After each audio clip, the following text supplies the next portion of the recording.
Hello friends, very very welcome to on my YouTube channel Tech Research with Himanshu. दोस्तों, आज की इस video में मैं आपको बताने जा रहा हूँ मुद्रा व साख, जो कि क्लास 10th का चैप्टर नंबर 3 है।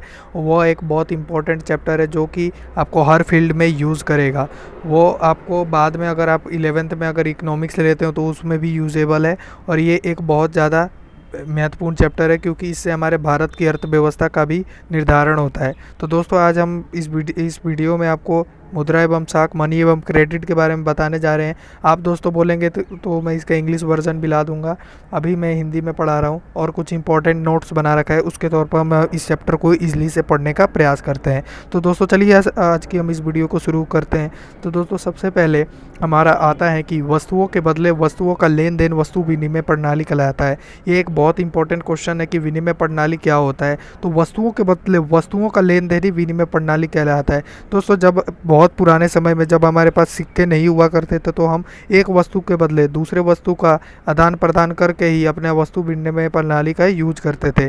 जब हमारे पास कोई मुद्रा नहीं हुआ करते थे, कागज़ के नोट नहीं हुआ करते थे या धातु के सिक्के नहीं हुआ करते थे, तब हम इसका वस्तु विनिमय प्रणाली का यूज करते थे। जैसे किसी व्यक्ति को अगर जूता चाहिए और जबकि दूसरे व्यक्ति को किसी व्यक्ति को जूता चाहिए और उसके पास चावल है, और दूसरे व्यक्ति को अगर चावल चाहिए और उसके पास जूता वो बेचता है, तो वो ऐसा करेगा कि जूते वाले से चावल ले लेगा और चावल वाले को जूते दे देगा। मतलब ये जो हमारा ये वस्तु का विनिमय हो रहा है, मतलब एक जगह से दूसरे जगह वस्तु जा रही है और दूसरी जगह से एक जगह वस्तु आ रही है। इसी को हम कहते हैं वस्तु विनिमय प्रणाली। और ये एक और चीज़ इसे कहते हैं, हम इसे कहते हैं वस्तुओं का दोहरा संयोग। इसे हम वस्तुओं का दोहरा संयोग भी कहते हैं, जो कि हमारा वस्तु विनिमय प्रणाली का ही एक बहुत बड़ा हिस्सा है।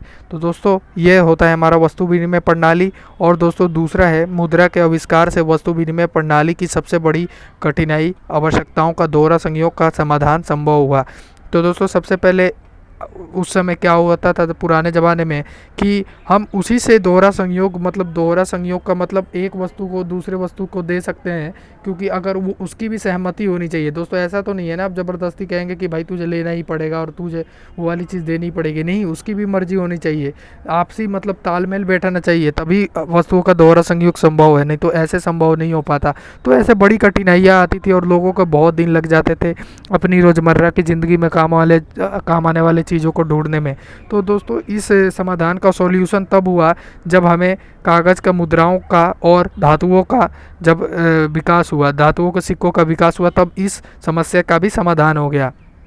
तो दोस्तों, अब हम थर्ड पॉइंट पढ़ते हैं। जब एक व्यक्ति किसी चीज़ को बेचने की इच्छा रखता हो, वही व्यक्ति दूसरी चीज़ को खरीदने की इच्छा रखता हो, अर्थात मुद्रा का उपयोग किए बिना, तो उसे आवश्यकताओं का दोहरा संयोग कहते हैं। जैसे मैंने दोस्तों आपको आवश्यकताओं का दोहरा संयोग बताया, जो कि एक विनिमय प्रणाली का ही हिस्सा है। कोई व्यक्ति है, अगर वो अगर किसी चीज़ को इच्छा बेचने की इच्छा रखता है और वही दूसरा खरीदने की इच्छा रखता हो, मतलब दोनों के बीच में तालमेल स्थापित होता है, वही है वस्तुओं का दोहरा संयोग। समझे दोस्तों? तो ठीक है, अब हम चलते हैं चौथे पॉइंट पे, जो कि है कागजी मुद्रा। कागज़ के उपयोग से बने विभिन्न प्रकार के अंकित मूल्य के नोटों से है। कागजी मुद्रा क्या होता है? जो वे मुद्राएं जो कागज़ की बनी होती है उन्हें कागजी मुद्राएं कहते हैं, और उन पे मूल्य अंकित होता है। जैसे आपने देखा है 10 रुपये, 20 रुपये, चाहे 50 रुपये, चाहे 100 रुपये, चाहे 500 रुपये, चाहे 2000 रुपये, ये क्या है, इसमें अंकित रहता है। इन नोटों पर कागज़ की मुद्राएं हैं ये। और दोस्तों, अभी पहले सोना चांदी और अभी भी कहीं कहीं सोना चांदी, निकल, तांबा आदि किसी भी धातु के उपयोग की बनी मुद्राएं, इन्हें धात्विक मुद्रा कहते हैं। धात्विक मुद्रा वो है जो कि धातु की बनी होती है, उन्हें धात्विक मुद्रा कहते हैं। और विनिमय प्रक्रिया में मध्यस्थता का कार्य करने के कारण मुद्रा को विनिमय का माध्यम कहा जाता है। मुद्रा को विनिमय का माध्यम कहा जाता है क्योंकि यह तालमेल को बैठाता है, जिससे हमारा जो रोज़मर्रा के जीवन आसान से गुजर जाता है, क्योंकि इसमें हमारा आसान ही हो गया। आसान से कहने का मतलब, इसमें हमें पहले कठिनाइयाँ का सामना करना पड़ता था विनिमय प्रणाली में, जबकि जब आवश्यकताओं का दोहरा संयोग में भी करना पड़ता था, और जब कागज़ के मुद्रा आया, धात्विक मुद्रा आया, तो यह काम आसानी से बना दिया। अब हमें किसी के भरोसे निर्भर नहीं रहना पड़ता था। अब हम अपना सामान बेचकर बाज़ार में और उसे पैसे अर्जित करके दूसरे व्यक्तियों से उस वस्तु को आसानी से खरीद सकते हैं। इससे हमारा मध्यस्थता का कार्य बन गया। दोस्तों, आपके पास ये क्वेश्चन पूछ सकता है कि मुद्रा का क्या कार्य है, और वो कैसे मध्यस्थता का कार्य करता है। तो दोस्तों मैंने आपको इसका आंसर बता दिया। अब 7th पॉइंट की तरफ चलते हैं। मुद्रा विनिमय के माध्यम के रूप में तभी मान्य होता है जब उस देश की सरकार उसे इस कार्य के लिए प्राधिकृत करती है, वह कानूनी मान्यता प्रदान करती है। दोस्तों मुद्रा जो है विनिमय के माध्यम में के रूप में तभी मान्य होता है। जो कोई भी मुद्रा है वो विनिमय के माध्यम में तभी मान्य होगा जब उसकी उस जैसे सेंट्रल गवर्नमेंट उसे मान्य व अधिकृत करेगी। दोस्तों क्या होता है कि जैसे हमें पता होगा कि 2016 में हमारा 500 और 2000 का नोट चेंज हुआ था, तो उसमें क्या हुआ था, हमारा सेंट्रल गवर्नमेंट ने ही एक्शन लिया था। तो दोस्तों ऐसे ही होता है जब कोई भी नोट चेंजेस होते हैं तो उसमें हमारा जो सरकार की भूमिका है वही अदा होती है, और जो सरकारी तौर पर मान्य है वही वाली मुद्रा असली तौर पे अंकित होगी कि हाँ भाई यही असली मुद्रा है हमारी। नहीं तो अगर कोई भी एजेंसी अगर वो अपनी मुद्रा बनाती है तो ऐसे वो मान्य नहीं होगी जब तक कि वो सरकार के द्वारा प्राधिकृत नहीं की जाए। तो दोस्तों 8वां पॉइंट पढ़ते हैं। भारत में रिजर्व बैंक ऑफ इंडिया केंद्रीय सरकार की ओर से विभिन्न मूल्यों के करेंसी नोट जारी करता है। दोस्तों जो भारत में आरबीआई है, रिजर्व बैंक ऑफ इंडिया, जिसे हम कहते हैं कि जिसे हम केंद्रीय बैंक भी कहते हैं, वो क्या करता है कि विभिन्न मूल्यों का करेंसी नोट जारी करने का काम करता है।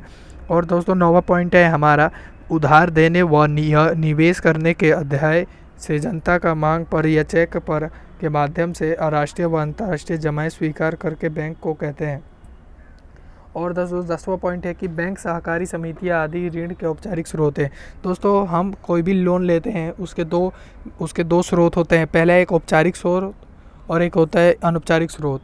औपचारिक स्रोत मतलब मतलब फॉर्मल, और अनौपचारिक मतलब इनफॉर्मल। औपचारिक मतलब फॉर्मल और अनौपचारिक मतलब इनफॉर्मल। मतलब फॉर्मल एक तरीके से आपने हिंदी में पढ़ा होगा और इंग्लिश में पढ़ा होगा, अनौपचारिक पत्र और औपचारिक पत्र, और इनफॉर्मल लेटर और फॉर्मल लेटर, तो उसी के आधारित पे। जैसे औपचारिक पत्र को हम कहते हैं एक तरीके से ऑफिशियल, तो इसमें ऑफिशियल क्या हो गया, बैंक ऑफिशियल हो गया। जबकि अनौपचारिक में कौन सा ऑफिशियल हो गया, अनौपचारिक में आपका जैसे आप कहीं रिश्तेदार से लेते हैं, साहूकार से लेते हैं या किसी दुकानदार से लेते हैं, वो सब क्या हो गया कि आपका, या दोस्त से लेते हैं, वो सब अनौपचारिक में आ गया। और दोस्तों इसी के बीच में कई बार लोगों को ऐसा होता है कि जो बैंक से जो ऋण देते हैं उसमें लगता है कि ज़्यादा कागजी कार्रवाई होती है। चलो दोस्तों वो मैं आपको आगे बताता हूँ। पहले हम ये कर लेते हैं। मैंने आपको अनौपचारिक ऋण बता दिया, समर्थक ऋण बता देता हूँ। ऐसी संपत्ति जिसका मालिक कर्जदार होता है। ऐसी संपत्ति मतलब समर्थक ऋण वह ऋण होता है जिसका मालिक कर्जदार है और वह इस संपत्ति का उपयोग उधारदाता को गारंटी प्रदान करने के लिए करता है। मतलब समर्थक ऋणधार एक तरीके से ऐसे लगते हैं, जो कर्जदार होता है ना उसी को समर्थक ऋणधार कहते हैं, जिसका मालिक कर्जदार होता है। मैंने कहा ना समर्थक ऋणधार में जिसका मालिक कर्जदार होता है। अगर आप किसी बैंक से लोन लेंगे तो आपको कोई गिरवी चीज़ रखनी पड़ेगी, जैसे कि आप अपने किसी भी गिरवी चीज़ रख सकते हैं, पशु रख सकते हैं, चाहे चाहे घर रख सकते हैं, चाहे आपके पास कोई जेवर जायदाद है वो भी रख सकते हैं गिरवी में। वो क्या होता है कि अपना समर्थक ऋणधार में गिना जाएगा। और दोस्तों समर्थक ऋणधार के उदाहरण जैसे मैंने कहा, कृषि भूमि, इमारतें और पशु और मकान, जेवर, बैंकों में जमा मांग और आदि सब चीज़ें डिपेंड करती हैं। बांग्लादेश का ग्रामीण बैंक स्वयं सहायता समूह का एक उदाहरण है। बांग्लादेश में एक ग्रामीण बैंक है जो कि स्वयं सहायता समूह का एक उदाहरण है। ग्रामीण बैंक के संस्थापक व 2006 में नोबेल पुरस्कार विजेता मोहम्मद यूनुस उचित शर्तों के साथ ऋण उपलब्ध करवाया जाए तो लाखों छोटे लोग अपनी छोटी बड़ी गतिविधियों के जरिए विकास कर चमत्कार कर सकते हैं। दोस्तों आपके सामने ये कुछ क्वेश्चंस हैं जो कि इम्पोर्टेंट तौर पर आ सकता है, इसे देख लीजिएगा। हम भी 1-2 क्वेश्चन को दोस्तों मैं करा देता हूं, क्योंकि ये ज़्यादा लंबी वीडियो नहीं बना जाता, क्योंकि ये क्विक रिवीजन वीडियो मैं बना रहा था। मुद्रा के आविष्कार से वस्तु विनिमय प्रणाली की किस तरह कठिनाई समाधान हुई। मुद्रा विनिमय के परिणाम मैंने दोस्तों आपको शुरुआत में ही बताया था कि ये कैसे समाप्त हुआ, इसीलिए अभी बताने की ज़रूरत मैं तो आशा करता हूँ नहीं होगा आपको, क्योंकि आप बढ़िया तरीके से अगर इस वीडियो को देखा होगा तो आपको कोई सा भी डाउट नहीं आएगा। थैंक यू दोस्तों, thanks for watching video Tech Research with Himanshu.